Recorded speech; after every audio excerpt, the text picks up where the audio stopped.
to get myself psyched for kind of revisiting this, I listened to. Here, I'm gonna send you this link. Listen to it real quick. No, for later if you want to. Or you could listen to it right now in the background. That would sound really cool. It's Abraham Lincoln's campaign song for 1860. Oh, that's cool. Because it turns out, Lincoln was better even than we have said, or than I have said. I'd like to address Jason's, in order to get psyched now, listen to this later. No. I listened to this in order to get psyched now. Jason's intellect exists outside of time. That's right. No, so it's like He's psyched by shit he hasn't even done yet. this world is not made for being psyched. One must borrow some getting psyched from the future. That's right. One must steal getting psyched from the future. Still getting psyched from the future. Yeah. But also, my intellect is outside of time, just like everyone's, because my intellect is a small component piece of an overall intellect, which is the universal consciousness of that, what we call God. And so, Jason's just making excuses God, for always being late. well, that's also true. Yeah. I can't be held by the temporal regime, which I am in constant rebellion against. I will If you have a remember problem this with me next time being late, it's because of God. Yeah. Not me. Hello, and welcome to the Regrettable Century. And this is our final episode in our series on the 250th birthday of the United States of America. And joining us, we have our comrade Matthew from France. He's our official France correspondent, but he is joining us for an episode revisiting.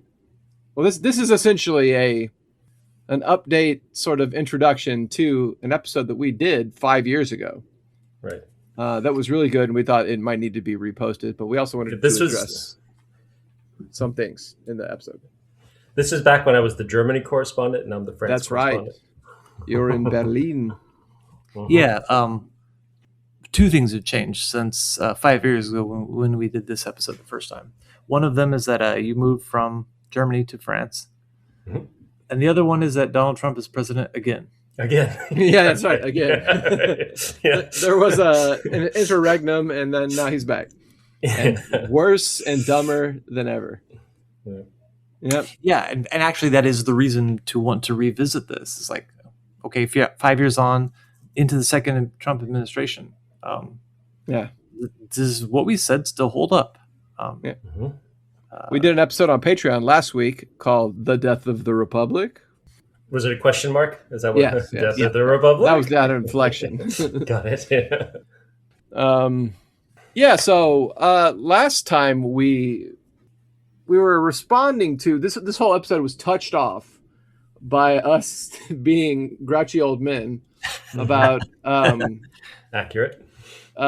supposed leftists that were virtue signaling super hard about how much they fucking hated America on the 4th of July. You know, I think that's what it was. Like, I'm not eating any hot dogs today because America sucks. Things like that. Yeah, and it was there was a popular meme at the time. It was the First Continental Congress, and there was a red dot over everyone's face. Everyone who was a slave owner had a red dot over their face. So they were like, which was like, half of the people in the picture. There's a lot of them, or maybe more. Maybe more like 80%. Yeah. And we were making reference to the fact that was a very popular dunk by lefty friends of ours at the time. And I think that, Matthew, you said, who cares? So the whole episode was about us kind of, making sense of that back. Walking that back, yeah. No, I think what I said, and what people will hear when they re-listen to the episode was something. It's not about whether or not we all know that they had slaves. The question really is that you care, or whether or not you care about it. I think I said something like that. It wasn't. Yeah. So I'll start with the walk back on that. It wasn't necessarily just who cares. But it was the emphasis that people were putting on the fact that they Right. care, and that became the focus of their argument and their Who perspective. cares that you care? Who cares that you Basically. care? Right. Right. Right. Yeah. And I said something along the lines of like, you hate America, good, whatever, but functionally that doesn't do anything. You know, you are accomplishing absolutely nothing by just posting about how you hate America. So hating America is exactly the same as not hating America, because you know, you're not actually doing anything about it. Right, because it's all being captured by the internet. Yeah. Right. You're generating content for the content mills. And like, of course, yes, I recognize the irony of posting a podcast on the internet. Right. But we are working with the tools that we are given, right? And true enough. It's not, it's just work with the tools better. I think it's not that expressing yourself on the internet is necessarily a bad thing. But just it might be actually, but you know. Well, it's a bad thing in the sense that there's no good way to go about really anything in the contemporary world. I think it's interesting that the things that we were talking about, even we talked about Donald Trump coming back for a second term and so on. I think a lot of the things that we review in this episode just got worse. And worse. I don't, right. Yeah. And I'd be interested to know, and I'm going a little bit off script because there isn't one. But I'd be interested to know if anyone would make an addendum or make any changes to the things that we said or say in this episode with 5 years of perspective. I think just one of the things that's interesting is we introduce, so that we don't call it this, because I'm not even sure it had this name at that time, is we introduced the idea of DEI and virtue signaling and the idea that people were building careers off of this sort of look how much I care kind of mentality, or really an aesthetic put forward. Reverse American exceptionalism, essentially. Yeah, right. And I think that there's an interesting way in which that's developed in the intervening time. And now we're sort of on the opposite foot where, people are pushing hard in the opposite direction. And almost doing that under the banner of the 4th of July and American exceptionalism and rah-rah-rahs and whatever. So that's just one thing that occurs to me. There are two things that I think are they're noteworthy. One is that 5 years ago, people got canceled a lot. So we talked about people getting canceled in this episode. It's funny, actually, that now you never hear about that. It's like now everyone says gay and retarded about everything, and no one cares. It's very strange. It's very strange. It's like, what year is this? Is this 1998? What's going on here? And I think it's largely better. I'm not saying that I think that we should all say gay and retarded, but I think that it's like it's better when things we don't have to worry about getting canceled.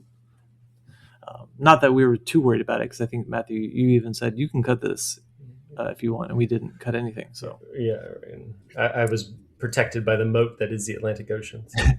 The other thing is that I had said at the time it was in response to Abraham Lincoln said something like, "If I could restore the Union without freeing a single slave, I would," and we talked all about that.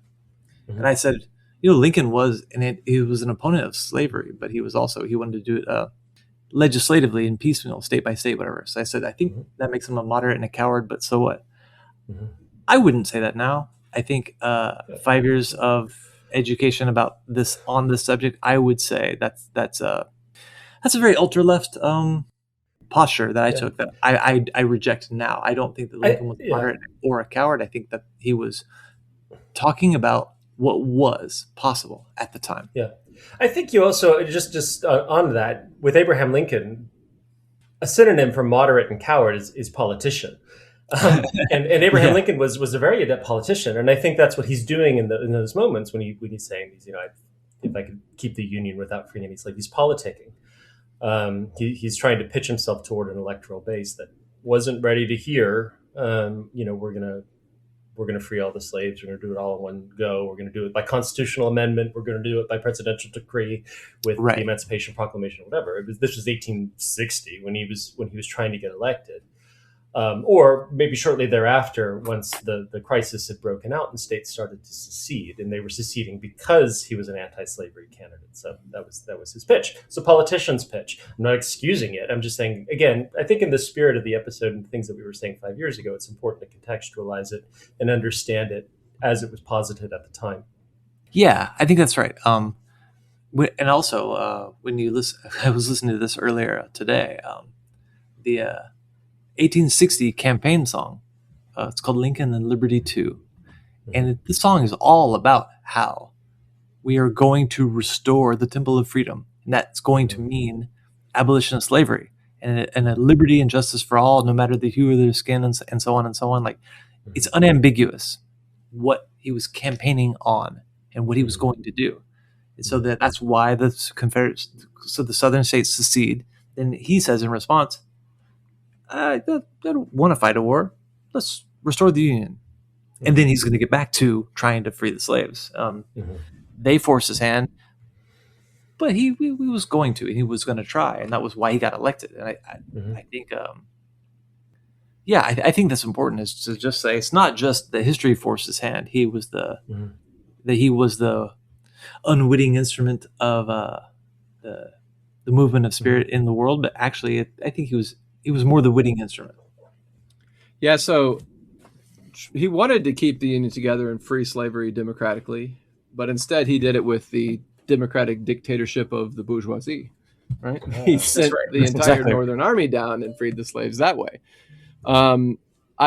There's a pretty cool book, which I don't remember the name of, but it's all about how Reconstruction was a revolutionary dictatorship, similar to the Terror in France and in the Bolshevik Revolution. And without it, it wouldn't have even gone as far as it did. And when the dictatorship stopped, it ceased to be effective, and the gains were rolled back immediately. Yeah, I think I agree with that point, that position. I haven't read that book, but I want to. I'd actually be interested also. That sounds a little bit like the position of Eric Foner in his books of Reconstruction, but those books are just called Reconstruction. So I imagine it's not so difficult to remember the title of, but maybe. And then the other book that comes to mind that is not on Reconstruction, but follows a similar intellectual path is Freedom National, which is subtitled, I think, The Destruction of Slavery in the United States, like 1861 to 65. I don't remember the name of the author. Maybe I'll look it up. I'll look in my my ebooks library that I have here. See if I can find it. There's another the other thought that I have about Lincoln as a figure is I actually think we don't do him justice by saying he was just an anti-slavery politician, although he's known for that. But even Lincoln's republicanism, he was a bourgeois Republican. But I think that means to us, looking back 2 centuries almost, that is in favor of what we call capitalism. And I actually think that there needs to be a little bit more distance between these concepts of bourgeois and capitalist. Because I'm not going to read this whole quote, but this is from a message to Congress. He says, it is not needed or fitting here that a general argument should be made in favor of popular institutions, but there's one point with its connections, not so hackneyed as most others, to which I ask a brief attention. And then he goes for a little while. But this is the point, though. He says, labor is prior to and independent of capital. Capital is only the fruit of labor and could never have existed if labor had not first existed. Labor is superior of capital and deserves the much higher consideration. The point here is that, is that different than the arguments from 3 volumes of Capital? Sure. No, absolutely. Well, but it is in the main not so. It's not in favor of this is not an argument like that Palantir and OpenAI and even the Rockefellers and JP Morgans of the world. These are the good guys, because Lincoln's version of a bourgeois republic is much closer to ours than to theirs.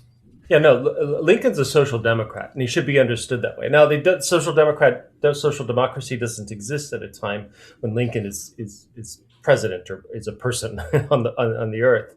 But I think in the context of political tradition, Abraham Lincoln is certainly a social democrat. His concept of republicanism is much more familiar to us as social democracy than it would be what contemporary Republican ideology would look like. Where Lincoln's republicanism would be unrecognizable, or mutually unrecognizable to Mitch McConnell's.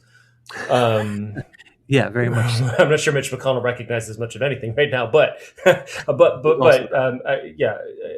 as much as the United States has ever had a social democrat for president, it was certainly Abraham Lincoln. And then the next closest in my mind might be someone like FDR. But FDR was much more in favor of defending the existing social order. And I think the thing that they both have in common is they're both being motivated by very sincere and ardent wings of their political party. And now Lincoln, I think, much more stronger effect with the radical Republicans. And I could list a few, but that's probably superfluous. The radical Republican wing of the Republican Party.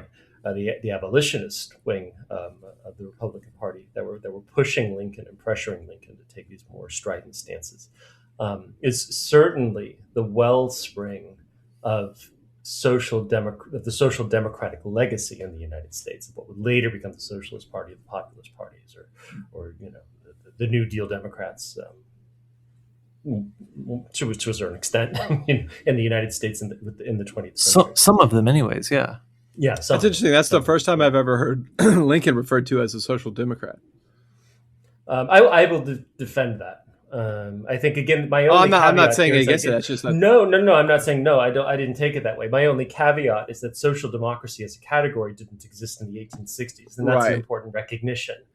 Proto-social democrat, then. There you go. Yeah, if you follow Lincoln's intellectual thought and tradition, and I will add to that because Jason, you mentioned 3 volumes of Capital. One of the people that he was in correspondence with, he was in correspondence with a lot of people, but he was one of them included Karl Marx. Yeah. That I think if you follow Lincoln to use this very tired phrase to his logical extension, that you arrive at a kind of a social democracy. Not a radical communism or anything like that. I don't think anything that's ready to jettison market mechanisms, or developmental strategies, etc. But certainly someone who would be grounded in social democracy as we've come to understand it. So, yeah.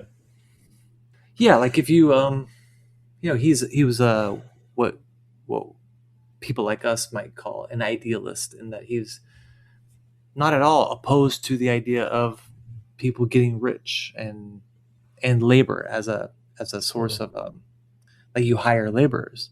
Mm-hmm. But he was also a person who he was actually very much in favor of this idea of basically the idea that he was against the idea that you would ever have a permanent class of laborers, paid or unpaid. The whole point of getting compensated for labor was that you would eventually be able to take that and, because he had this delusional perspective about the continent that everyone had, that was just, you eventually have some money, then you can go and buy up some land and make wealth for yourself.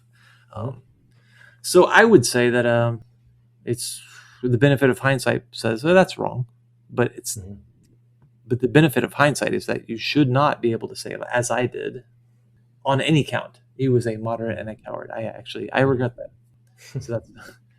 At one point, I was studying St. Thomas Aquinas on labor, and one of the parallels that was drawn to was like the Thomist view of the dignity of the worker was like the same as Abraham Lincoln's. So it's like Catholic social teaching of the 19th century was like in line with Abraham Lincoln because of Catholic social teaching lining up with St. Thomas Aquinas. Now, whether or not Catholic social teaching lines up with the way that Catholics themselves practice in the real world, yeah, that's a whole other story, because 19th century Catholicism was certainly not progressive in any way when it comes to labor. Well, sure. Like, the point is that just like when it comes to the American Republic and the Revolution, it's got further to go. Actually, that freedom and justice weren't concepts invented by Karl Marx, nor were they perfected by Marxists.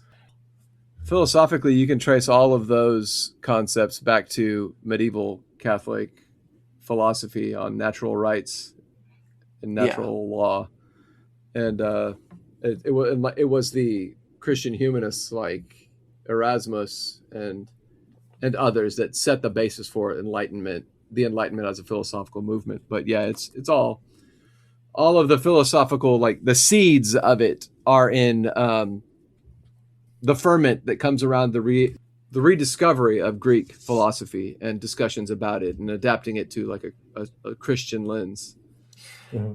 What's interesting here is that kind of it's in a sense it's kind of about this question of process versus event, and this dichotomy between the old tradition of the populist, socialist, and communist milieus of parties, whatever movements, and then the new left / new communist post Cold War left, the 1619 Project leftists versus the the kind of people who say, well, the American Revolution was good, let's make it again and better, take inspiration from the revolution, rather than the kind of person who says there was no such thing. Yeah, that was something that I was thinking about re-listening to the episode, and it's something that I've iterated in other places before, but I'd say again, which the flaw in the fault in the 1619 project, of the 1619 historical project, but I'm not sure if that's still debated in the United States or in historical circles anymore. Not really. It got kind of lambasted by like real historians, right? Yeah, it's still in pop culture, and you know how pop culture memory fades. Yeah, right. Okay, that makes sense to me. No, I know. Just speaking of Lincoln, like it's prominent. The thinking, the contours of that are prominent in the circles around like the democratic socialist moment that we're in right now. One of the more recently elected, I forget this person's name. She said, white people who date people of color are colonialists, or colonizers or something. Yeah. That's cute. Look, I mean, I don't necessarily think we need to then drive another stake through the heart of the 1619 project. But the fault in its reasoning, according to me, was that it posits that the original sin of the United States is that first slave that puts its feet on American soil. And then what this ethos, what this forgets, is that was also the first abolitionist. Right. And they were the one and the same person. What I think is perhaps more compelling about our moment 5 years later is that we seem to have gone culturally, and again, I'm not in the United States, I haven't been there quite in a while, but there's two things that I'll say about it. Culturally, from what I see over here in Europe, is we've almost gone in the other direction, which is just this sort of blithe, blinkered sort of USA 250, hell yeah, America, pageantry of I don't know, almost I want to say like pageantry of demoralization, right? Where everybody's.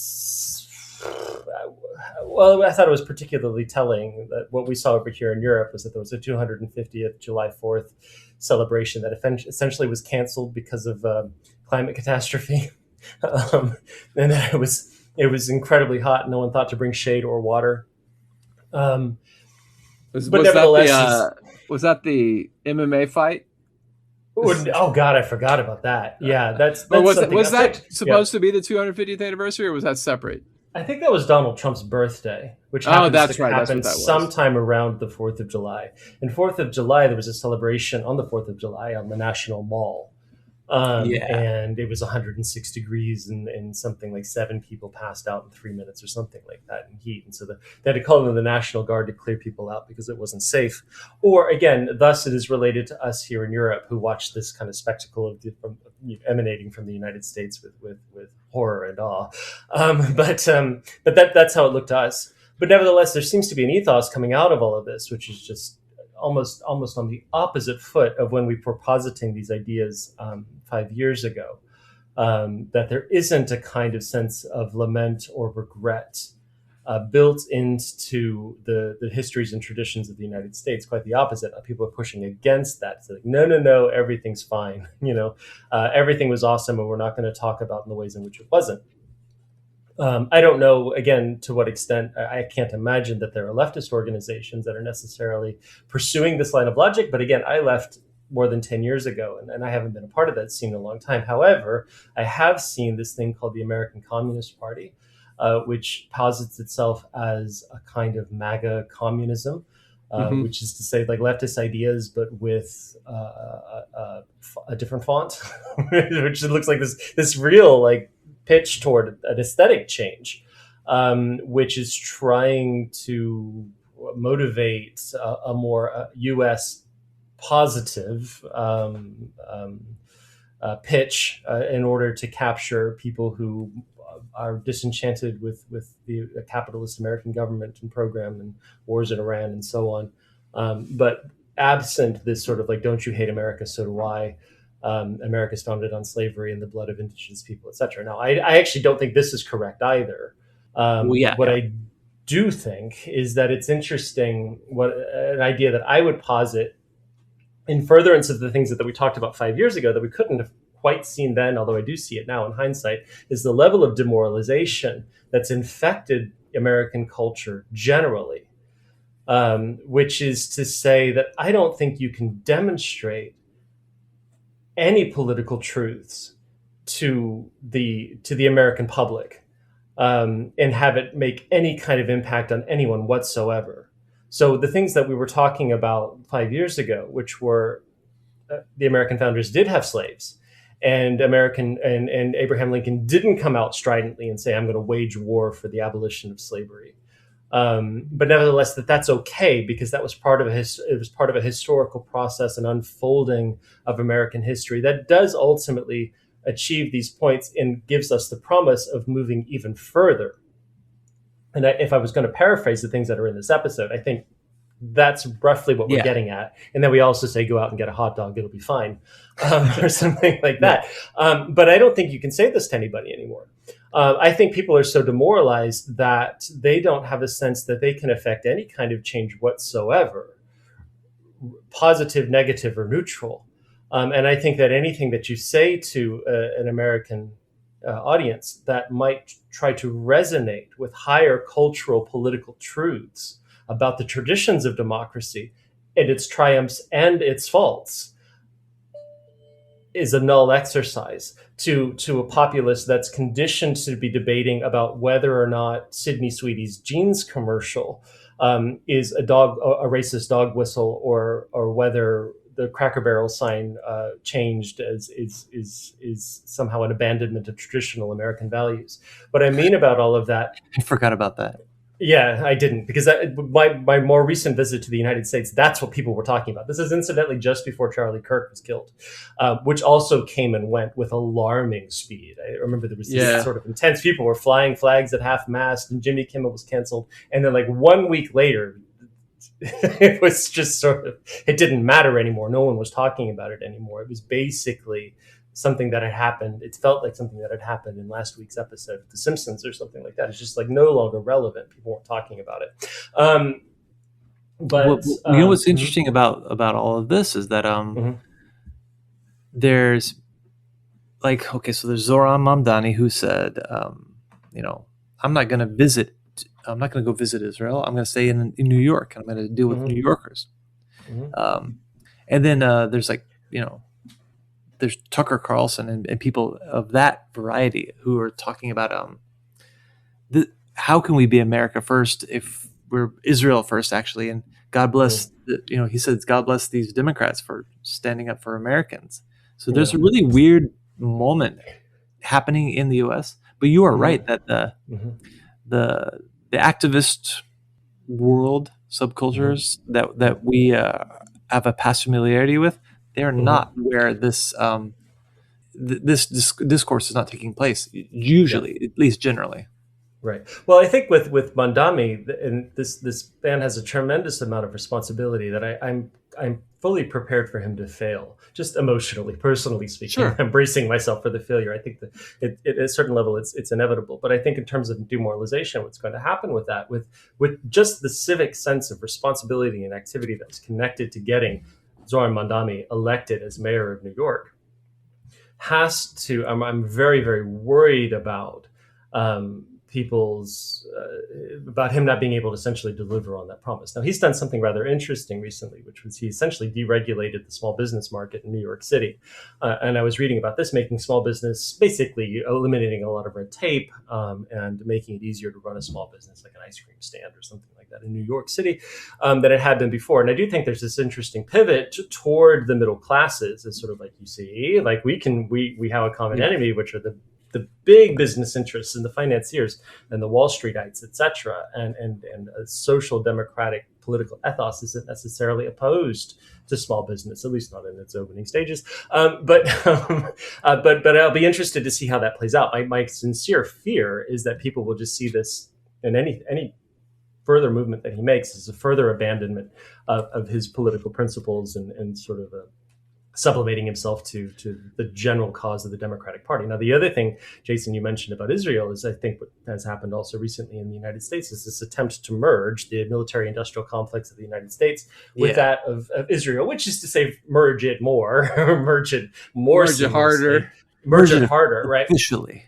Yeah, right. Yeah. And I think that this passed the House by just enough Democrats, like crossing over to say, like, okay, yeah. And again, but I think, again, when we talk about demoralization, I think that these sorts of things are incredibly important because, of course, people are going to look at this and say, then what the fuck does it matter? I might as well go and have a debate about whether or not Sidney Sweeney is a racist or whether the Odyssey is a crime against Western history, because there's a black person cast in it, because these are the arenas in which I feel like I can actually make some kind of significant change in the world. Which is ridiculous because I think as we open this conversation that that's all being captured and recuperated by the internet. Hello everyone, it's Chris just dropping in to remind you that we have a Patreon. For a few of your hard-earned dollars, you can get access to one of our 3 tiers. The first tier is just ad-free access to our public episodes. The second tier gives you access to all of our Patreon exclusive episodes, which includes 2 bonus episodes a month and 2 geopolitics episodes a month. And the third tier is just the same as the one before that, but more expensive. Now, all 3 of these tiers give you access to our Discord, which is a zone for social interaction, as well as a place to discuss politics, theory, the news, and to plan our book clubs. Also, we have merch available. We have a couple of different t-shirt designs, and you can pick from different colors, whether you want short sleeve or long sleeve. And it's a way to support the show and get some pretty cool looking stuff. One final thing. Make sure to like and subscribe and leave us a review on your favorite podcatching app to help drive the algorithm to suggest us to more people. Enjoy the rest of the show.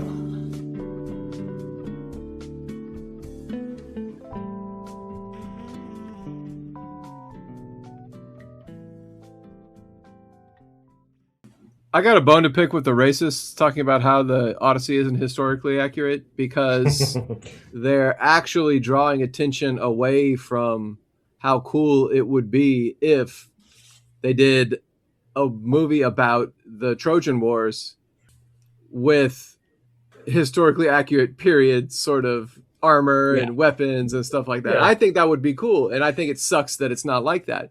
But if I say it sucks because it's not historically accurate, I get the, you're a dumbass because you think the movies need to be historically accurate. I'm like, and you're a racist. No. You see, I don't care if they have a black person in it. That's whatever. It doesn't matter. Right. It's Well, the we should fucking have a whole armor other that's the episode. problem, Yeah, actually. we should talk about this. We should do another episode on this because I think it's really interesting how this argument has bifurcated into like historically accurate ancient Mediterranean would have had people, or what we understand as people of color. Yeah. Now, the furtherance of that argument is that just like social democracy in the 1860s, as people of color didn't exist in the Bronze Age Aegean because we didn't have those categories at that time. But they say like, well, that's historically accurate, but then they lose the trace of that argument because it gets split when you ultimately come to the conclusion, which is true, is that the Odyssey is fiction. It's a poem. It's actually not history in and of itself. It's an iteration of what was perhaps a historical event and very likely a historical event, but it has nothing to do with his being historically accurate in your telling of the tale. Anyway, but I digress. We're talking about the 4th of July. Well, yeah, shouldn't cede historical accuracy to the reactionaries. Right. Yeah. Well, I think history is a lot more messy. Yeah. History is a lot messier and a lot more complicated, but it's also more interesting. And there's the way in which we can bridge these up. The Odyssey, right? It stands in for the way that we the discourse around the Odyssey stands in for the way that we talk about, like, life, everything, including the United States, including America, including the American Revolution, the American populist, socialist, communist, labor movements, republicanism, what it means to be an advocate of a democratic society. And I don't think we can be that if we're starting history after we succeed. Right. Yeah, that's a fair point. Then I think also the thing that occurred to me was to try to link these two things together, which is we said don't cede the 4th of July to the reactionary right, which has happened. And I think you see the consequence of that in this 250th anniversary bullshit. This is what happens.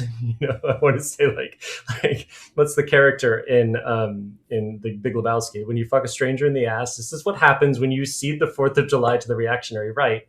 Is you get a 4th of July celebration, which is like in 106-degree heat because of climate crisis, and the only stands that are out there are for huge major corporations and the military-industrial complex, and no one thought to bring an awning, to block people from the shade, and then the people suffer because of it. So, in fact, you actually can't go have a hot dog because it's so goddamn hot, that you risk heat stroke if you actually now go out and try to participate in this holiday in the middle of July. So, I think likewise, just if we want to connect these two conversations, don't abandon historical accuracy or the notion of historical accuracy to these 19th century erroneous misconceptions of all history as being white, or somehow it breaks the narrative if you introduce a person of color, because of course they existed in those things. I think the only argument in both cases is to be able to distinguish fact, as we understand it, from fiction. There is a lot of fiction bound up in the 4th of July, and it is important to be able to parcel out those fictions, those great national myths, what's true and what isn't true. But just because something isn't true, and now I feel like I'm on a bit of a tangent, doesn't necessarily mean that it isn't valuable. The Odyssey is not true. It's an interpretation of event. History itself generally is simply an interpretation of events. It is not true. That doesn't necessarily mean that it isn't valuable. Now, you and I have another podcast on Soviet history, which I'll plug here, which we're trying to say essentially the same thing. We've been brought up to understand history as this Manichaean sort of good versus evil, and there's a side to be on and there's a side not to be on, right? And the logical conclusion of that is that we reject things that we don't agree with. And what's ended up happening to us is we have ejected things even though they were still valuable to us. And I think these cultural distortions, or this cultural war miasma that we all seem to be breathing, is a product of this idea that we were always trying to be so correct, so pure, so accurate, that we lost what ultimately we were trying to accomplish, which may not be necessarily to relate fact, but to relate truth. So, yeah, I think that distinction really, really matters, like a whole lot. Mm-hmm. I'm not saying that facts don't matter, but I'm kind of saying that facts don't care about your feelings. Facts don't care about your feelings. That's true. The facts do not care about your Twitter. I don't think Twitter's not a thing anymore. I'm past it. I don't know. They don't care about your feed. No, but really it is the case that truth, capital T, truth, is independent of and prior to fact. Well, I think, and again, the way I'll try to connect it back to the podcast thing that we did is we make a pitch for critical thinking. I sound like a real snob, but I can hear myself saying like, well, we all need to be doing critical thinking or something like that. Listen, the point of I think what the heart of what I try to iterate now and in that episode, and that I think now 5 years later, the thing that I would still try to defend is that it isn't just a question of being able to iterate a fact that most of the American founders were slaveholders. The point is to be able to think critically about the founding of the American Republic. Right. That's it. Yeah. The facts exist. But the only thing they're good for, really, is to help you think critically about these events in history. We've also gotten into this space where history seems to be this iteration of minutia, of details, of which country flew the Spitfire in World War II or something like that, which is fine and helpful if you know this. But it doesn't really ultimately matter to understanding like why the war was fought, who won it, and why. And the only reason I say like who won it and why that might be what the important consequences of that would be. Yeah, right. And we've also seemed to have forgotten who won the Second World War. Again, to plug you and our podcast is the Soviet Union. So if you want to find out more about that, tune into season 3, which is coming up. But, Of what? Of what is the name of our podcast? Unbreakable Union. Unbreakable Union. Of Unbreakable Union. Right. Yeah. Right. Yeah. Right. We'll link that in the show notes. How do we feel about this episode 5 years on? Mm-hmm. Oh, yeah, okay. So I listened to it. I thought it was good. I think that people are going to be offended by the idea of still defending the revolutionary legacy of 1776 in spite of Trump's America inflicting itself on the world in the method that it has been for the past year, and supporting a genocide in Gaza, imperial adventures in the Middle East, everything else. So and deportations, et cetera, rolling back rights, increasing the surveillance state. Right. So all I will say about all of that is he's doing all of these things in contradistinction to the rules that were set in place to govern the United States. Right. Yeah, that's right. He technically should not be allowed to do any of these things. And even if they were legal, there is this moral foundation that sparks outrage in these injustices being done, legal or illegal, that is very much a part of the revolutionary heritage of the United States.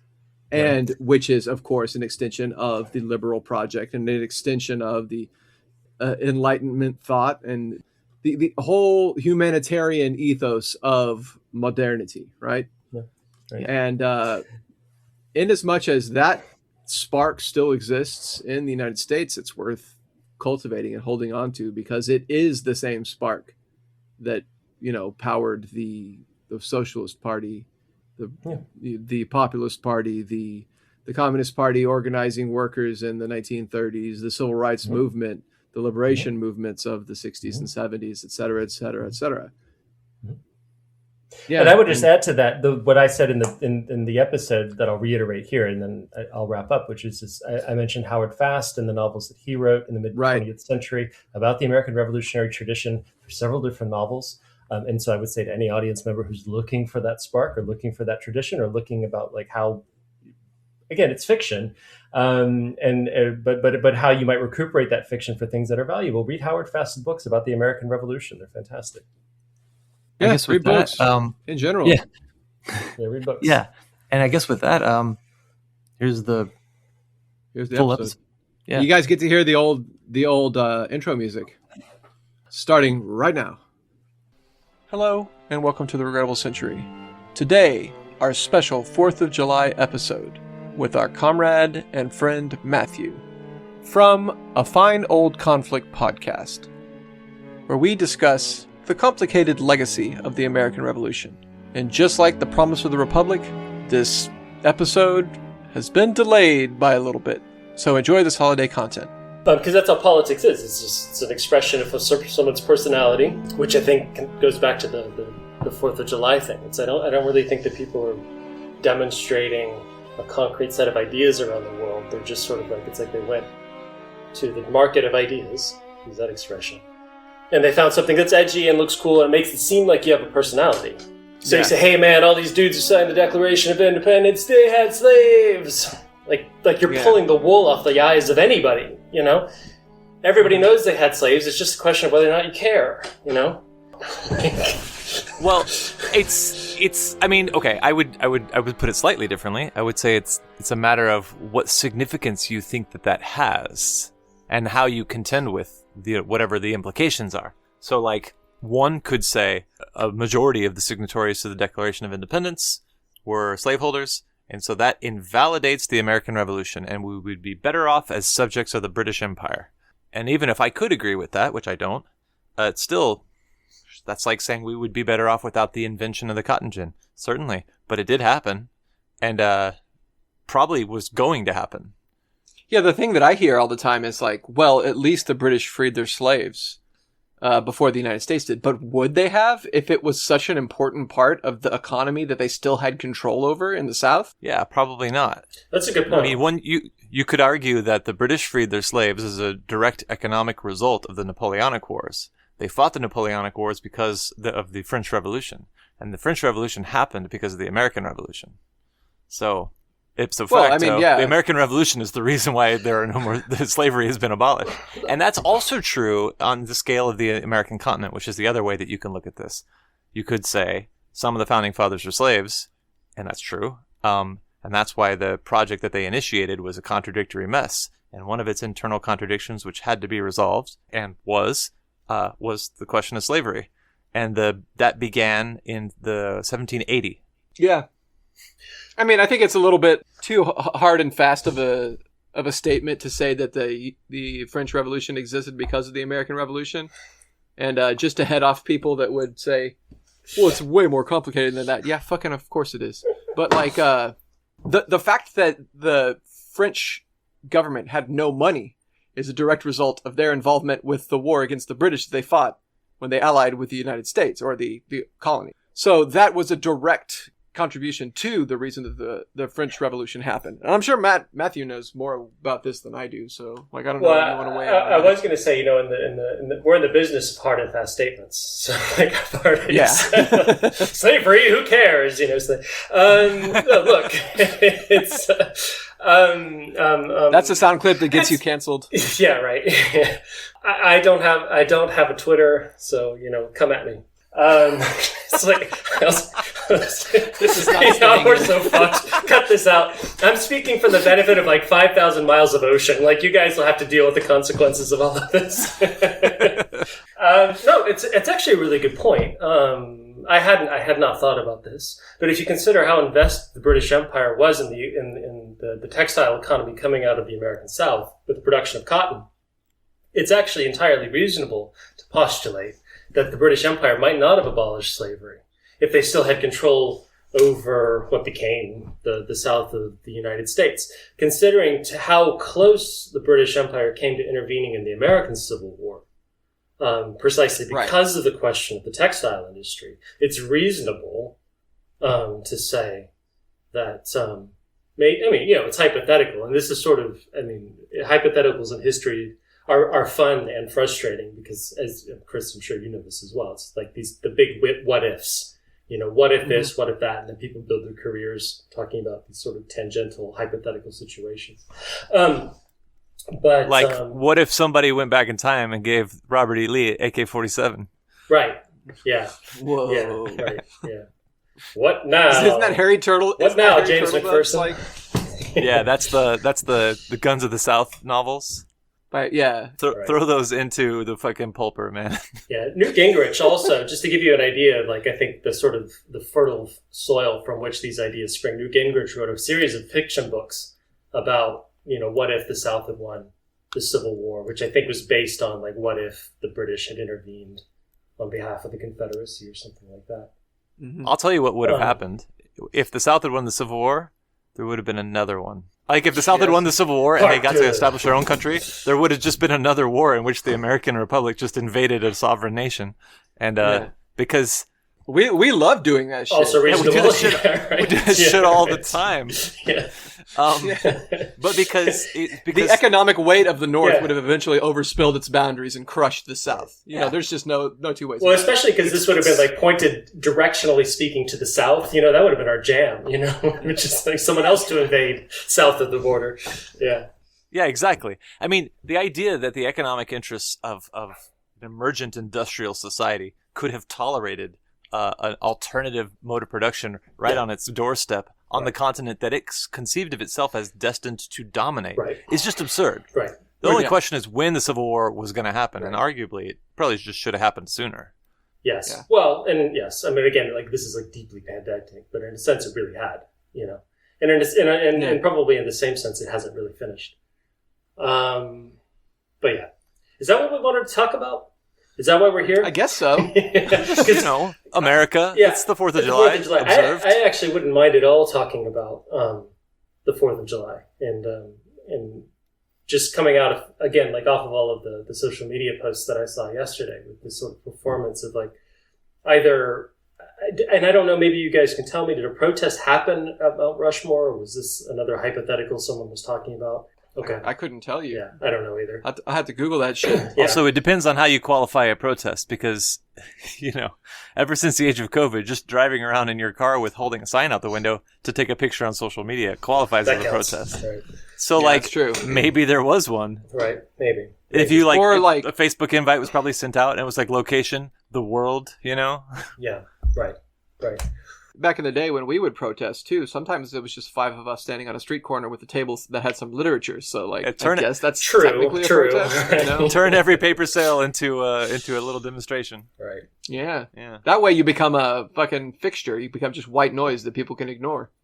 Yeah, just like that dude that used to wear the tie-dye shirt in Austin, and he would like have headphones plugged into nothing, and he would hold a sign that would be like "Happy Wednesday." Yeah. Like that. That's what we aspire to. There's also a guy that rides his bicycle around Berlin, and he flies like a Turkish flag, and he has signs, and he plays music, and he rides his bicycle up and down the street.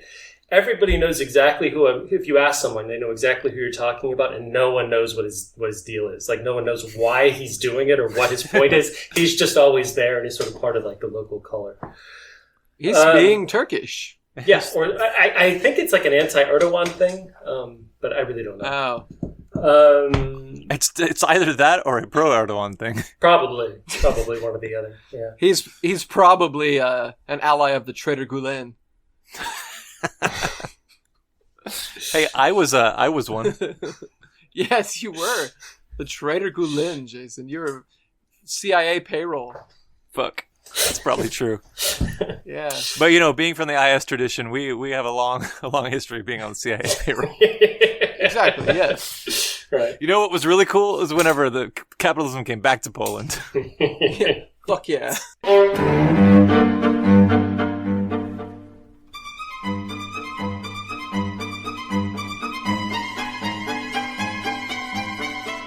There's a tradition of the 4th of July that really ought to be recaptured. And it seems that people are sort of abandoning it in this performative stance that essentially, in my point of view, just sort of vacate the space to the people that they're protesting against, which doesn't make a lot of sense to me. Right. I think we could go further on this point of like the tradition of the American Revolution and the history that came out of it. There's a lot to reclaim there that shouldn't just be sort of written off as being imperialist. I don't know what, It's in a sense, it's sort of, well, it's not sort of tragic. I actually find it tragic. Yeah, I find it extremely tragic. Actually, I had this conversation with a couple of friends yesterday, and they said the American Revolution was no such thing. It was a conservative bourgeois reaction to limitations on expansion and slavery, which is to say that like it shouldn't have happened. It's regrettable that it happened, and it's got nothing to do with us. And by extensions, the polity that is the Republic of the United States of America is just this regrettable accident of history to be resolved. And I guess the way it's resolved is to obliterate it. And however one does that is insignificant because it's not going to happen. So you just imagine whatever future you wish because it's not actionable. Right. I mean, like, the rotting corpse of the American Empire is a terrible, putrefying, malignant force in the world. And so there is a rational kernel of truth here that, like, the result of the American Revolution has ended up being a bad thing for specifically Native Americans, union organizers on the global South, or national liberation movements, So yeah, there's a rational kernel there. So I understand that impetus, but I think that mostly what I take issue with is the fact that it's seen as an inevitability. Like there was nothing within the bourgeois revolution that happened in the United States, even as abbreviated as it was, that it's worth championing or seeing as progressive, or and whereas my position would be that the liberalism in the United States, which takes hold of and becomes the ruling ideology of society in 1776 or whatever, had a window wherein it was progressive. So, like, I think that judging judging the corpse of the American state by the germs that killed it is just as ridiculous as doing the same thing to the Soviet Union, right? There were many other germs that could have gone many other directions, like turned into other things. I don't know. You know what I mean? The Victor Surge quote, that. Yeah. But for America. Well, and the history unfolding from 1776, and I would argue actually from the 1760s, right? From tax riots and tarring and feathering and all the underground patriot societies. The history that unfolds from that is a history of that contradiction being resolved, wherein, like, there's no Bill of Rights until there's Shays' Rebellion, you know? There are debtors' prisons until there's the Whiskey Rebellion. There's no feminist movement without the Seneca Falls Declaration. There's no abolition of slavery without abolitionist societies, including the ones who were part of the revolutionary camp, including the founding fathers like John Jay and Benjamin Franklin. Thomas Paine. Yeah, like yes, of course, there's a immense hypocritical application of the notion of liberty because bourgeois notions of liberty are in fact limited, but we inherited them. It seems to me like it used to be pretty easy to accept, and we used to embody a tradition that said, yeah, we're going to make the revolution real or make it more complete. You know, that we inherited the language of liberty and the impulse to actualize it and the tools to actualize it in the form of the Republic, right? But the Republic is both a means and an end. We need to use the Republic in order to secure a Republic.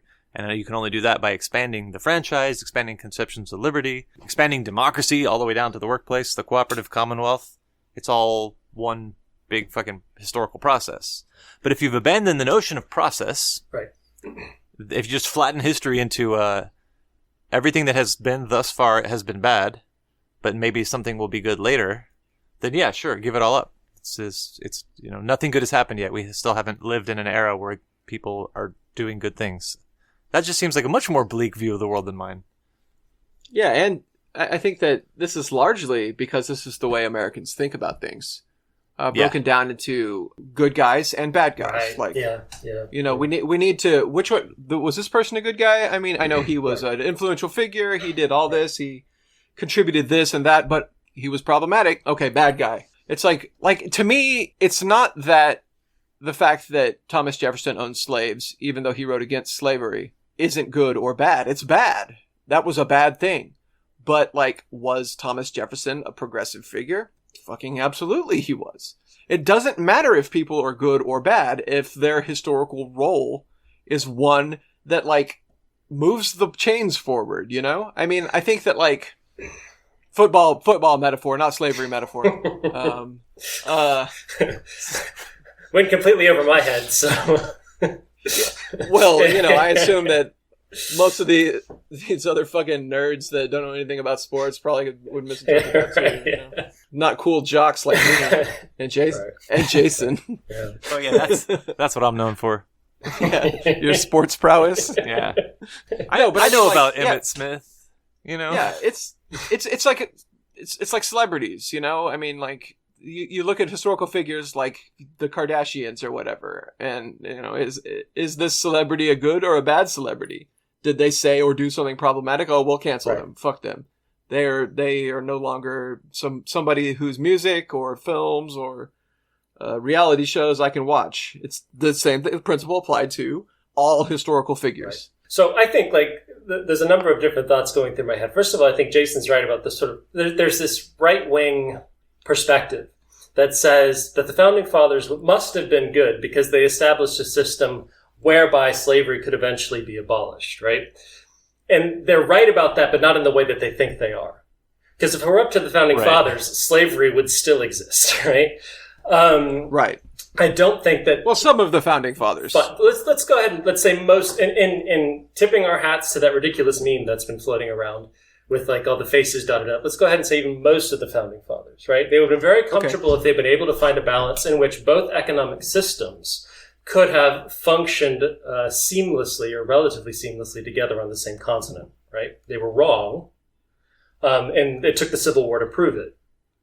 But I think that the political mission of that group of people was certainly the prolongation of slavery for at least as long as possible, right? Which is to say beyond their lifetimes. That was at least the goal, right? And to this, and Sure. in this account, they have something in common with like our neoliberal overlords, because their idea is about every crisis or every social problem or whatever, be it climate crisis or racism or whatever, just kick it farther down the road. The health crisis, kick it farther down the road, make it some other generation's problem, which means us.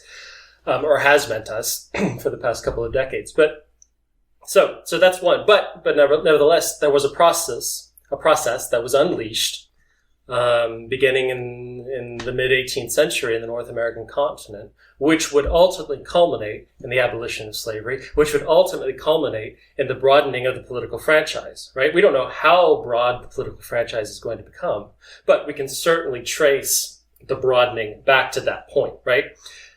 In the comparison to the French and American revolutions, especially because as Marxists, we sometimes rather uncomfortably try to put things in class categories when reality is a little bit more messy than maybe these categories would allow for. But at the French Revolution, let's just, again, speaking hard and fast and broadly or whatever, that you had the bourgeois class that ran up against the king in a crisis that was exacerbated in a political crisis that was exacerbated by an economic crisis because, indeed, of the war in North America, right? That crisis between those two groups of people, the old feudal aristocracy, the king and the bishops, against the bourgeoisie and the upcoming merchants, came to a stalemate, right? They couldn't resolve their differences through the Estates General, which is what's called in 1789. And so the merchant classes like played their trump card and they unleashed the people, right? That's the sort of like the classic Marxist interpretation, right? And the people storm the Bastille, they march on Versailles, they inaugurate 3, 4, 5 years of revolutionary activity that ends in Thermidor in 1794, right? And in the process of all of that, the bourgeois class is trying to catch up because they've unleashed this social force.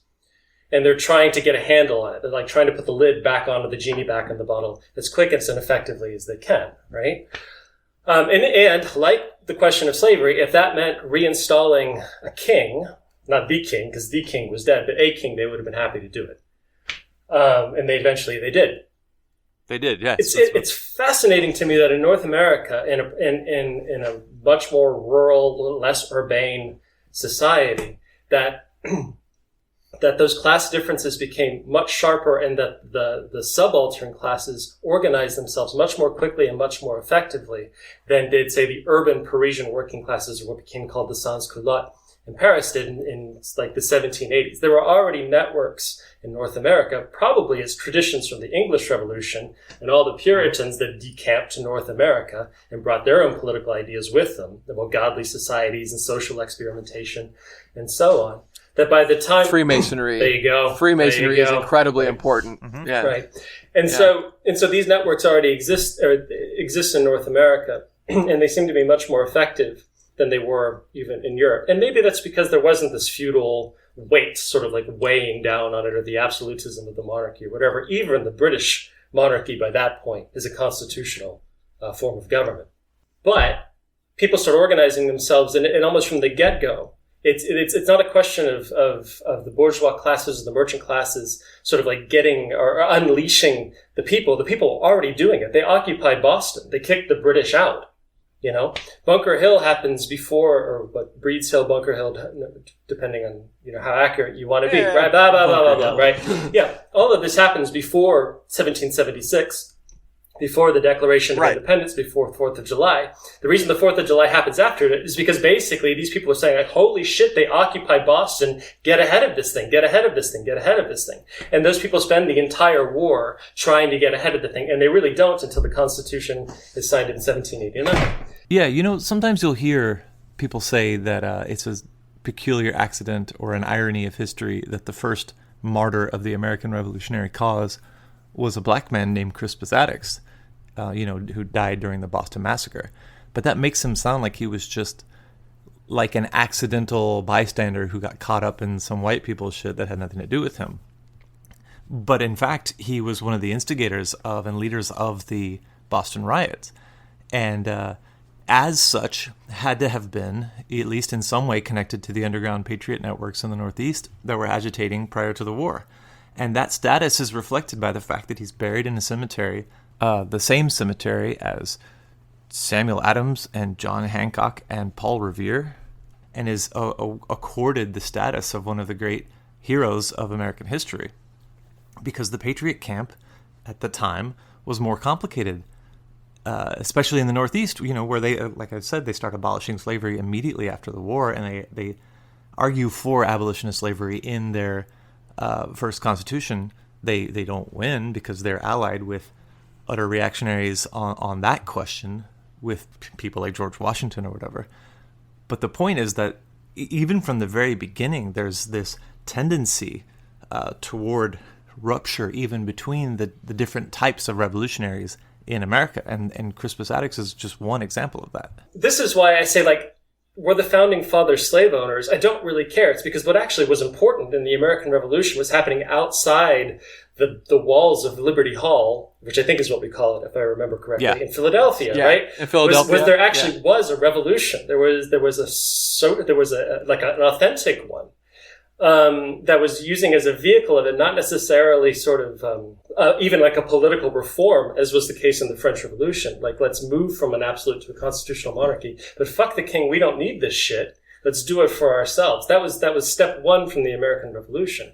And I think that there's something that ought to really be appreciated, defended, valued, inculcated in leftist culture about this historical event. I've been talking a lot, so I'm going to stop. But that. Right. So it's the great man view of history. Right. Is the view of history that the American left has. Yeah. Within that view of history, we necessarily need to have our tidy little figures that we can identify with or eschew, right? So the idea of the American Revolution as a process is totally alien. And instead, it is the actions of these great men. So it makes sense that American leftists would not be able to understand the process of revolution and just think of the reactionary nature of a majority of the people in that picture with dots on their faces. Right. Yeah, it makes total sense. One thing that I want to make clear here is, like, it's not that people don't like slave owners that, like, bothers me. Like, I don't either. Fuck them, you know? They're bad. I agree. They suck. I'm glad they're dead. Bad. Right. I'm glad we kicked their asses in the Civil War. Right. Yeah, that's bad. Yeah. But it's this ahistorical understanding of political processes that just... Well, in as much as it's masquerading as Marxism, it pisses me off. Right. I mean, I understand when, like, the liberals do it. Yes, exactly. I fully accept when a conscious liberal can't understand how the world works and tries to reduce everything in history down to, like, what exists in the hearts of particular powerful people. What frustrates me is when that's adopted and given a red veneer and then is proffered as an explanation for events. They're libs, dude. They're all libs. Well, and what's especially frustrating about it is that, typically speaking, these, erstwhile comrades of ours are the same people who will look at the Russian Revolution and say, look, just because of Stalinism, it doesn't mean the revolution was bad. Don't forget about these other people, Trotsky, whatever, or the anarchist types, whichever ones. Look, just because of the Thermidor, it doesn't mean that the French Revolution was bad. Look at Danton, Robespierre, Marat.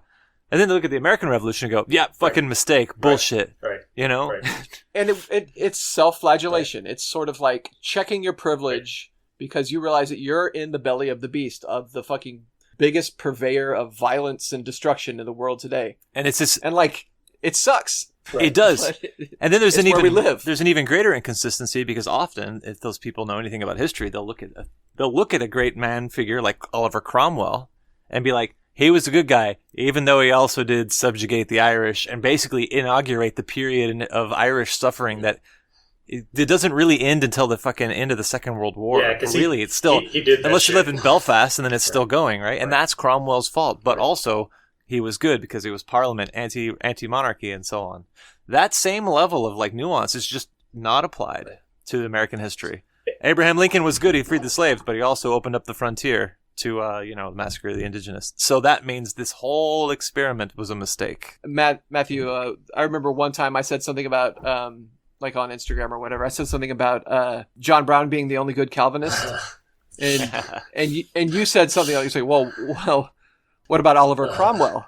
And I was just like, Oliver Cromwell was a good and a bad Calvinist, right? But it doesn't matter. He was history on horseback for the time, right? Right. Yeah. Right. Yeah. And that's the founding fathers. That's Abraham Lincoln, you know. That's another thing that you said. Lincoln opened up the frontier, but he so he was obviously a bad guy. Or you have to think about, like, Lincoln didn't necessarily want to free the slaves. He said that he would keep, if it meant that the Union would stay together, he would, be okay with slavery. But it doesn't fucking matter, because he did free the slaves. Yeah. And what Lincoln wanted is immaterial. It doesn't fucking matter. Right. Well, and also, that's right. Yeah. What Lincoln wanted, if to the extent that it matters at all, just for the historical record, what Lincoln wanted was abolition of slavery, but piecemeal, state by state, and legislatively. When he said, if I could preserve the Union without freeing a single slave, I would, what he meant was, I would love to not go to war. He didn't mean, I hope they're slaves forever. Right. Yeah. That's an important campaign promise. And that means he was a goddamn moderate and a coward, and oh well, because history forced his hand anyways. And I think the other point to be made is just like with the American Revolution. It was just the Emancipation Proclamation was simply a question of the federal government trying to get a handle on this shit, because the slaves, in the context of the war, were freeing themselves. That's right. Well, and you had generals like Sherman marching around, freeing slaves, giving them guns, and saying, you can keep this farm as long as you run these guys out. Right. So like, yeah, you get out ahead of that, or you have full-scale social revolution on your hands. Right. And so that's actually another thing that people say is like, Lincoln didn't free the slaves freed themselves, which is partially true, but it's a reciprocal thing here, right? The slave revolts could have been put down by the Union and been forced back onto land, but they didn't, because the U.S. government recognized the tide of history and went with it in the form of Lincoln's Emancipation Proclamation. Right, and I think it was sold as a war measure, and it makes sense as a war measure. Yeah. It's like, well, in the same way that the British Empire said any black person that runs away from the plantation and signs into the ranks of the expeditionary force in North America will be given their freedom, right? It's a war measure. It makes sense. It doesn't mean that the British, out of the goodness of the hearts of the British Empire, Yeah. They're like, guys, hey, once you know what we else to do. Yeah, right. That's yeah. So they didn't, obviously, no. It was a war measure. It was, they stood also to gain. The way that the emancipation of slaves in the British Empire was sold in Parliament, one of the ways, was the Royal Navy could build up its fleet again and begin legalized privateering on ships that were transporting slaves, and thus weaken its enemies and gain money. So, like, does that mean that it was bad that the British Empire outlawed slavery and then waged open war on slavers? No, it was a good thing, even though the British Empire is bad. Right. This is why, our recent deepening of our engagement with Hegel is so important to understanding history. Even if you don't agree with Hegel that there's such a thing as God, right? If you look at the way that the movement of history is sort of periodically pronounced in these world historic events that really just like defy whatever it is that individuals or even whole societies desire because of their culture, right? Because spirit moves through them and animates them regardless. And, you would never look at the whole scope of the history of the United Kingdom and say that the ship of the line flying a Union Jack is an agent of progress. Not ever, right? You look at like from fucking Hong Kong to Singapore to Calcutta, like this is all bad, right? Except for that it's born in something wonderful, which is the abolition of the global slave trade, which itself grows out of merchant capital becoming ascendant over the landed aristocracy, which is something maybe bad, except for that being serfs is terrible, so that's good, right? And it in either direction you go, forward or backward, it flip-flops like this because contradiction drives the world. It drives history. It is the movement of spirit. It's much more interesting and complicated than that. Yeah. You know? Actually, I wanted to, on the subject of the American Civil War and the American Republic, and its contradictory nature, I was reading Domenico Losordo's War and Revolution. He says that the forces that had defeated the Tories and Loyalists on the one hand, and the poor farmers on the other, promulgated the new federal constitution in a kind of coup d'etat. It was marked by a compromise that allowed the southern states to continue to enjoy black slavery undisturbed. A few decades later, the same forces confronted one another in a fight to the finish, when the contradictions that had been previously smoothed over or masked by a compromise that had proved unstable matured to a breaking point. We can now understand why both abolitionists and supporters of slavery alike referred to the anti-British War of Independence and the declarations and constitutional text arriving from it during the Civil War. Lincoln's followers invoked the Philadelphia Constitution, with its solemn opening in which the people of the United States wished to form a more perfect union, and the literature of the Confederacy, on the other hand, laid claim to the legacy of patriotic struggles against an oppressive central power, underscored the centrality of the rights of each single state, and it goes on like this, blah, blah, blah, blah, blah. And they reminded the abolitionists that Washington, Jefferson, and Monroe were all slave owners. Both sides declared that they were following in the tracks laid down by the Founding Father. Saturn does indeed devour his children. Initiated with the anti-British rebellion, the Democratic Revolution went beyond the old constitutional compromise, no longer recognized it, and could no longer recognize itself in it. And that's what I think. Yeah. I mean, so like, contained within the American Revolution was the progressive northern bourgeoisie and the reactionary southern landed aristocracy, right? Yeah.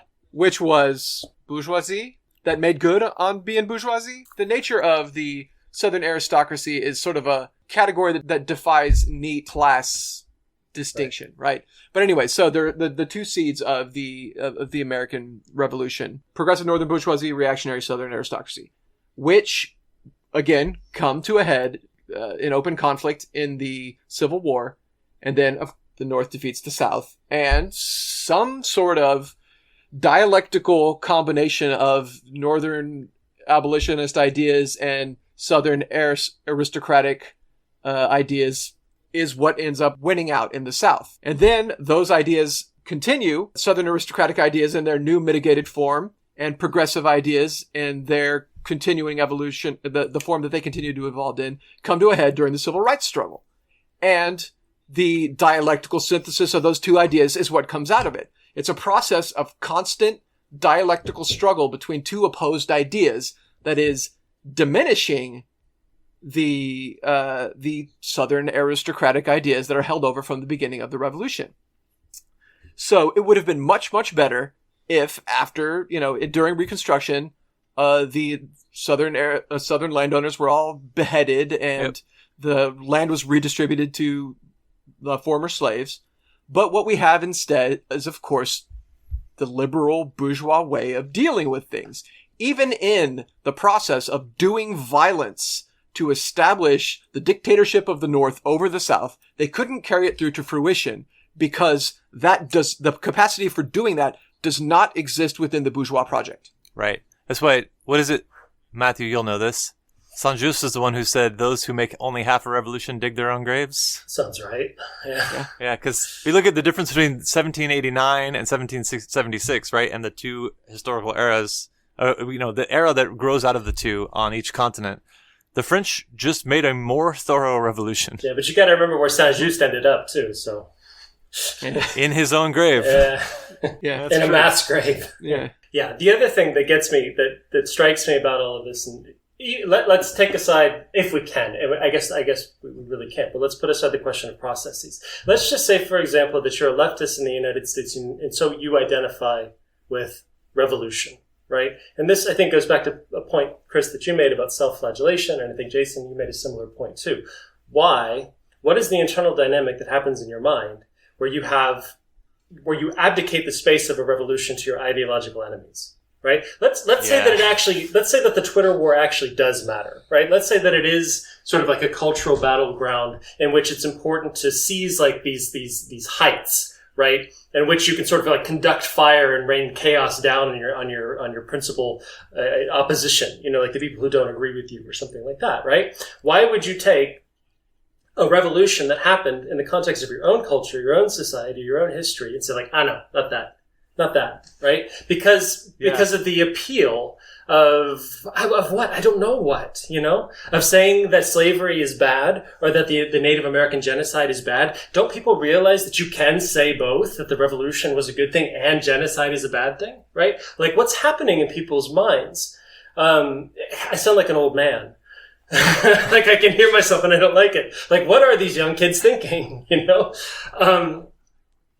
I ask myself if it's a question of like, I know there's this debate happening in the United States of like what's taught in schools. I know there's a question of critical race theory. I think that there is a tradition in the United States of not teaching critical thought, right? And this is something that predates critical race theory, even as a school of thought, right? Going back to the McCarthy era, when in the American education system, you did not teach people to think critically, you taught them to think ideologically. And the product of that seems to me, at least in this case, to have produced this cadre of people who are so ideologically blinkered that all things America are bad. Therefore, the revolution that founded America or got the American project on the rails must therefore also be bad. I found it bitterly disappointing because what that means is that you vacate the space for the people that you actually do disagree with, the people that have all the wrong ideas about the American Revolution to occupy that platform and say like, you're right, this is ours. And you get some idiot like Donald Trump talking about storming airports or something like that in his 4th of July speech, everyone, it's like the crowd going crazy, whatever. And just like, not only have you ceded like the ideological ground, you've just made the whole debate worse, right? It just got dumber in the process. And so this is something that I don't have an answer for. Outside of this question of like, what is maybe people stopped teaching people to think correctly, right. But again, then I sound my age. Well, I mean, there's clearly and this is a verifiable fact, decline in the quality of education in the United States. Mm-hmm. Like education used to be available to fewer people, but be better. Now it's available to more people and it's worse because it has to be because you can't give everybody good education. You don't want everybody being able to think critically and make decisions. You just want them to have enough education to be able to pull the switches and the levers in order to keep society running. So you still give the good education, but only to the rich people. You give the shitty education to everyone else, right? Well, right. I mean, that's just... what better education could you give to people who you didn't want getting bad ideas in their heads about how you shouldn't be in charge than to teach them that the American Revolution was bad rather than something that they ought to do themselves as well? Just make sure that they will never ever have a message that resonates with anybody that doesn't already agree with them. Right. It's kind of like, they taught Nat Turner about Moses, and he was like, well, shit, I could do that. Right. Almost literally. That's exactly how that went. Almost literally. Yeah. He's like, y'all motherfuckers are Canaanites. Yeah, right. And he wasn't wrong. Yeah. This does raise an important question, which is like, should we cancel Nat Turner for being inspired by ethnic cleansing? I think we probably should. No, so this conversation raises another question, which is about the way in which one ought or ought not to embrace this complex legacy of historical process and these punctuated moments of clarity that we call revolution, counter-revolution, etc.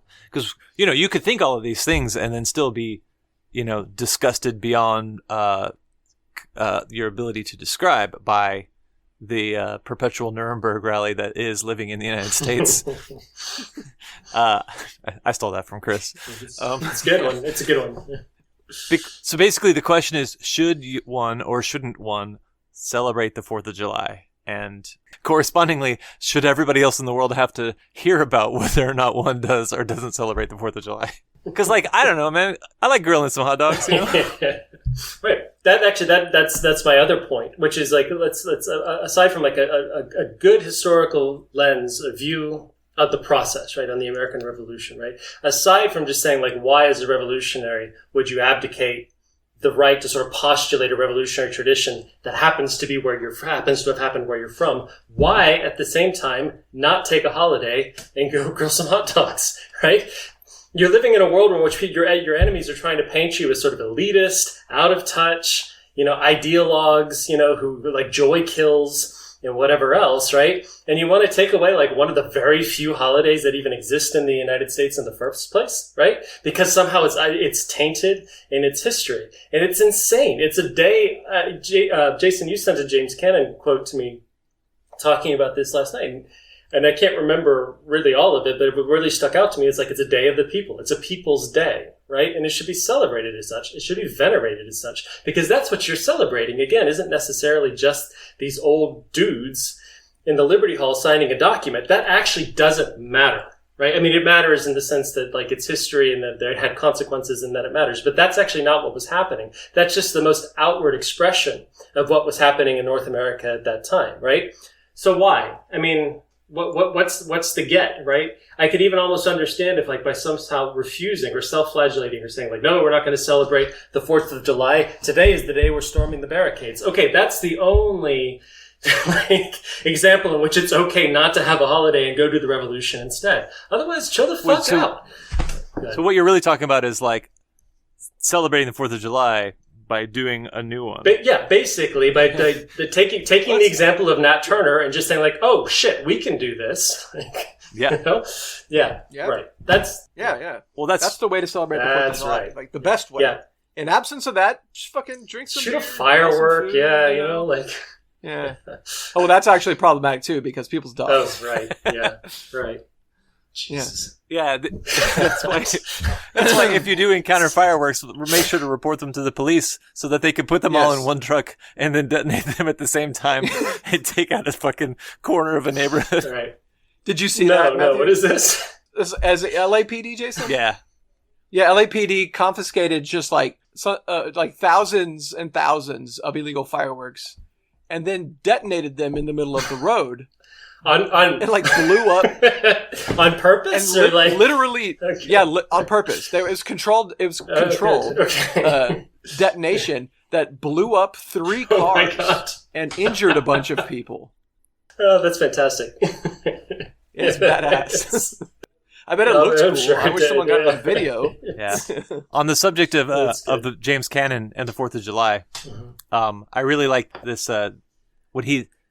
What he says about it, one might even see as a slight overcorrection in the other direction. He says, when they said, we hold these truths to be self-evident, they started something that opened up a new era of promise for all mankind. That's what I am ready to celebrate anytime the bands begin to play. The start and the promise. But nobody can sell me on the 4th of July speeches which represent the start as the finish and the promise as the fulfillment. I quit believing in them a long time ago. As soon as I grew old enough to look around and see what was going on in this country, the beneficiaries of privilege claiming the heritage of our first revolution struck me as imposters. Right. I recognized the standard 4th of July orators as phonies, as desecrators of a noble dream. And man, it's just like, that's just if we're talking about what it means to be doing politics. What's going to move people more? And aren't you propagandists to utilize what moves people most? It's like read Langston Hughes's "Make America America Again." I think I said that last time we talked about the Republic, but yeah, well, you know, I mean, it's a good one. Play the hits. There's a what was I going to say? There's a novelist that I know, Jason, you're familiar with, and I don't know, Chris, if you've read him, you haven't, you should. His name is Howard Fast. He was a member of the Communist Party in like the mid-early 20th century, right? And he wrote novels about Bunker Hill, and he wrote novels about Lexington, and he wrote novels about Tom Paine. And they're quite good. They're very good. I think he was the same guy who wrote Spartacus. You guys, so he wrote Spartacus, which was adapted by Dalton Trumbo, right? Into the film, right? So here's a person who's in the American Revolutionary tradition who's celebrating the history of the American Revolution as a means of propagating revolution, right? Which seems to my mind to make perfect sense, right? Now the irony here, and again to connect my point about a lack of critical thinking, is that one of his books called The Crossing, I believe, was adapted into a made-for-TV film with Jeff Daniels in like the late 90s. Or something like that. And it's a very good film. But it was made for TV. I don't think you could find it on Blu-ray or something like that, but it exists on YouTube, right? Which is pretty cool. So it's worth watching. The problem is the guy who's mounted the video on his YouTube thing is a right-winger, and it's sort of like, I don't know, some MAGA site or something like that. And there's all this commentary about like, well, the communist Denzians who run our society would never let us like show something like this anymore, And of course, the pure irony is that the screenwriter is a communist from the 1940s and 50s, and it was put on television by A&E, so it was like in the 90s. So like that's definitely some like at least Clintonite liberal shit. But there seems to be this there's a complete unawareness of the fact that this is like actually something that leftists celebrate. This is something that we should embrace. This is something that we should talk about. We should show movies, about it that celebrate even figures like George Washington when he kicked the shit out of the Hessians at Trenton. So yeah, we oppose the Tories of every age. Well, I've actually heard it argued elsewhere that Spartacus, like the actual historical figure Spartacus, wasn't a principled opponent of slavery. So therefore, the legacy of the Spartacus revolts is tainted.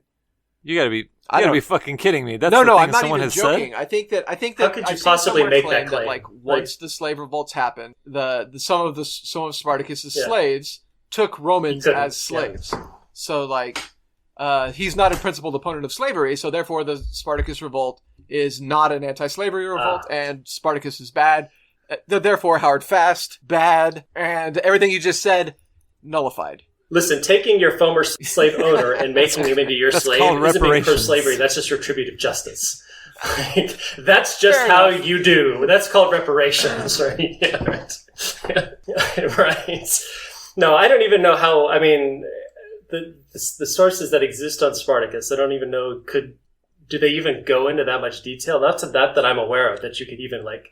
Spartacus himself is such like a shady figure in history. We know that it happened. Yeah. Like the dude did not write a manifesto. And it's not like it wasn't like he established like a new kind of society with like a constitution and something written down that we could then weigh against the historical claims versus the historical experience. Right. Not like the Taiping Revolution or the Paris Commune or something. The thing about slave revolts is they are moments, but they're events. I read an academic paper recently also that was an analysis of Hellenistic society in Egypt after the Alexandrian conquests, right? And they said really what we should be doing when we talk about Greeks that conquered Egypt is we should be putting this in a framework of colonizers, of white colonizers conquering a global South territory, because that's really the only way to understand it. In 400 BC? Back when like white as a concept didn't exist? Yeah, exactly. Like this is like what Alexander died in 323, maybe? I don't know. Anyway, the point is like 2nd century BC, thereabouts, right? Yeah, precisely. Before whiteness as a concept existed, before colonies as a concept, well, no, colonies existed, but not in the sense of like the imperialist, like the British Empire colonies or whatever, right? And there's also something, and again, this is totally tangential and doesn't help at all, but just in terms of how we locate communities and societies, is that this wasn't like the British Empire coming and colonizing India. This would be basically like India coming and colonizing the British Isles or the British Empire, because in 300 BC, Egypt and the Persians before them were the dominant culture, and Greece was just a sort of like outlying community. Macedonia that occasionally thumbed their nose. Macedonia is the backwater, which is even more remote. The Greeks considered the Macedonians barbarians. The only thing the Macedonians knew how to do was kick ass, and they did it. I would say they did a fair bit of that. Yeah. Yeah, I mean, to me, that's the most like asinine thing that I could possibly imagine. So think about the ancient Egyptian empire, of course, being a world power in the Mediterranean world, right? They actually did a very good job of imposing their culture on their neighbors and subjugating them. So asinine. There's not a nation of color in the global south. Right. The concept of whiteness and the concept of like subhuman races comes about with the advent of capitalism. But it's in the interests of these liberals to think that things have always been the way they are and they are never going to change. That's exactly right. Yeah, that's exactly right.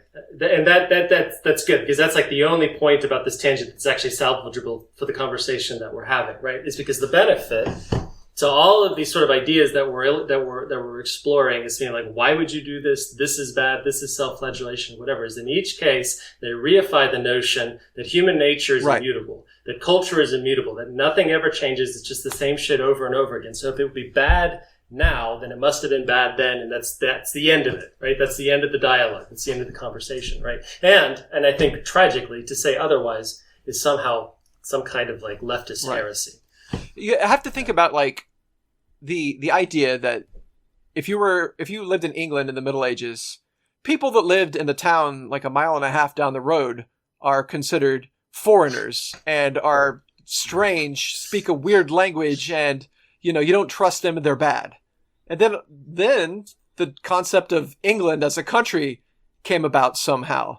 Like these these ideas of inside and outside are definitely not immutable categories. And for liberalism, race is a hard, fast, immutable category.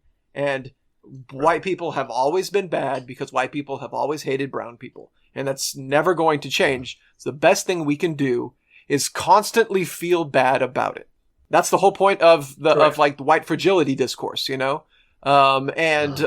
there's a big booming industry in teaching people how to feel bad about themselves. There's lots of seminars for it. Yeah. There's like academics making their bones on it. It's just like the Marxists believe that these categories are fucking fake, and we can make them go away. Yeah, well, fictions.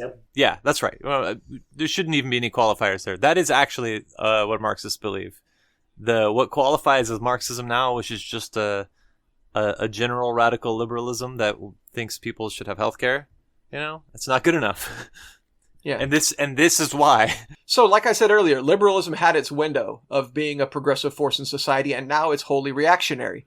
And these people, radical liberals, are reactionaries. They're to the past epoch. They are fucking bad guys. They're not Marxists. They're not revolutionaries. They're not even progressives anymore. Yeah. They're reactionaries. So, in conclusion, celebrate the 4th of July, if you want. Yeah. If you don't want to, that's fine too. Well, right. Or not. Yeah, Matthew, right. I was thinking about the article that you sent me, the neo-Babouvist conceptions of the French Revolution and Enlightenment, and I really like the case that it makes that, what it illustrates is that in the early days of communism, of communism as a modern philosophy, it was recognized, it was taken for granted, and it was taken as a point of pride and celebration that modern communism is birthed entirely within and inculcated within the Republican tradition, as opposed to the various kind of top-down reforming socialisms of various theocrats and feudal aristocrats who had sympathy for the poor. That the modern communist tradition is born with the slogan. Oh, now I remember the slogan about the Constitution in 1793, right? That these are people who saw themselves as inheritors of the Jacobin tradition, and in order to actualize the Jacobin tradition, you had to tear down every pseudo Jacobin who was a factory owner or a mill owner or whatever, and that Marx and Engels, that their debt to the legacy of the French Revolution is immense, and they knew so, and it's only much later on that we have looked at this Republican tradition as something alien and bad and that we don't want anything to do with. But how do we account for that? What's the reason why? Obviously, I think we have something of an answer for what we just said. Everybody's a goddamn liberal now. But why? It's funny that they're all goddamn liberals and they fucking hate liberalism so much. They only hate the good parts of liberalism. They love the bad parts. No, I think it's even to go back to the conversation we were having in the first place about Danzig. And saying like, well, punk rock couldn't have happened now because people are too sensitive, right? Is what I think he's missing there is that the problem is that the concept of politics itself is entirely performative, right?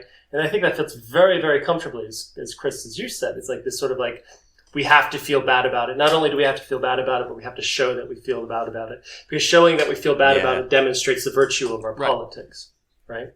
I think that's it. I actually don't think that most of these people honestly have, oh God, I don't know, maybe this isn't fair because we should ask someone to come defend themselves. We know people who are posting this shit, we should ask them their opinion because I'd be very, very interested to know if they could defend it. Because let me also say I'm open to the fact that we could be completely wrong about this. I mean, I've posted shit like that before. It might explain a few things. I've definitely said shit and posted shit like that before in the past, right? I think it's like, it feels good to be transgressive, and that's transgression. It's like, I think that's right. Yeah, I think that what strikes me about transgressive is you have like death metal pagans, right? And they're like, we're Satanists. Like, they affirm Satan, fuck Jesus, whatever else we believe in Satan. Right? But the problem is that Satan is a Christian concept. If you affirm Satan, you basically affirm Jesus, right? It's the same thing, right? It's just sort of the yin and the yang, or the Manichaean perspective of evil and good, right? But if you say not this, the other, then this is also a thing. How the fuck did I get to Swedish death metal?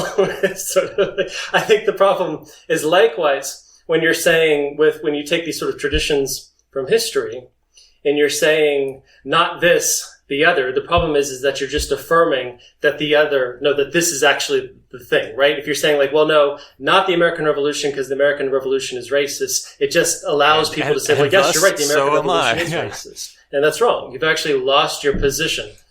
And yeah. And I think people are very, very happy to be caught in this sort of ideological circuit because it doesn't leave you with any escape. Because what we said at the beginning it's like, great, now what? The American founders were slave owners? Yes, they were. That is undeniable, right? Now what? Now what do we do? Tell people? Oh. Tear down the statues. Everybody knows already. Great, now what, right? Well, tear down the statues, post on Instagram, post on Twitter or something like that. It's this circuit of frustration, of angst, of distemper, right? And dissatisfaction. I think that people authentically feel with the world that's channeled into this sort of spiral into nothingness, right? It's like chasing your own tail, right? Because you can't come to grips with the fact that there is a process here, that in engaging with the process, you're going to have to accept that some of these things are bad and we need to push through them. Ultimately, what I think is wrong here is that this is an attempt to address ideology without looking at the roots of the ideology. Like, I think it's important to combat racism. It's important to combat sexism, homophobia, wherever it rears its ugly head. But ultimately, we have to come to terms with the fact that those things are deeply rooted within the structure of our society, right? And we're going to have to change the structure of our society to do that. In order to change that structure, we've got to completely turn under the economic base. So, I mean, it leads people off on wild goose chases. We've got to hate racism as hard as it is possible to hate racism, which means we hate America. We hate everything America's ever done, which it ultimately doesn't do anything. It's the same as not hating America and not hating racism. Because it doesn't do anything. It's just screaming at the sky, like the way that all the liberals did when Trump got elected, So it's just like, I think that there's a fundamental disagreement about what Marxists actually think. And it is with one of the key principles of Marxism. And that is that ideology flows from the superstructure that's rooted in the base of society. The ruling ideas of society are the ideas of the ruling class themselves. And you can't just hate their ideology harder to make it go away. The case that I want to make about the U.S. Constitution, it provides us with a framework for making a case that I think we want to make to people in language that they already understand. It's not to say that the U.S. Constitution is a brilliant document. It's actually an extremely flawed constitution. It's actually one of the worst constitutions that exists. Yeah, I mean, it's because it's not, as they say, a living document. It's the enshrining of a moment in history. But nevertheless, like the Magna Carta before it, and like various general charters and the various enshrining of rights, it's been the basis of freedom it's been the basis of and the language for freedom struggles since it came into existence. Including the struggle for freedom. It's an inspiring document. And again, this is about how we actually talk about things. And I think, there's one way to approach it, which says, I want to burn the Constitution, fuck the Constitution, let's make a new one. And there's another one that says, I actually fundamentally agree with what it puts forward. I just think it's not good enough. Well, I've been talking a lot about this with CP Brad, Because the Communist Party tradition is one that is... Communism is 20th century Americanism. I mean, that's it in its most vulgar expression, yes. But, Matthew, you mentioned books like Citizen Tom Paine and Freedom Road, and people like Howard Fast, people like Paul Robeson, who said that, my ancestors fought and died in the fields, either as laborers or as soldiers in order to make this country, and you're not going to keep me out of I'm paraphrasing, all right? But it's like, this is my inheritance just as much as it is yours. Yeah. And that embodies a kind of a philosophical tradition that sees the republic as the promise and also the means of achieving the promise. And that comes from people like Frederick Douglass, and it comes from people like Benjamin Franklin when he says, when he comes out of Liberty Hall and the person in the crowd says, well, what have we got? A republic, madam, if you can keep it. And basically every freedom struggle ever since then has been a matter of trying to keep it. And the only way to keep it is to not just to preserve it, but to make it develop. And the difference between being a progressive and a reactionary is how you're trying to keep it. And in its, like I was saying, in its preamble, there's nothing about the way the Constitution is framed that I think we should find objectionable as communists. Because what does it say? It says, we the people of the United States, in order to form a more perfect union, establish justice, ensure domestic tranquility, provide for the common defense, promote the general welfare, and secure the blessings of liberty to ourselves and our posterity, do ordain and establish this Constitution for the United States of America. And I want to do all of that. I just think I want to do it better than they did. You need to do all that because it hasn't been done yet.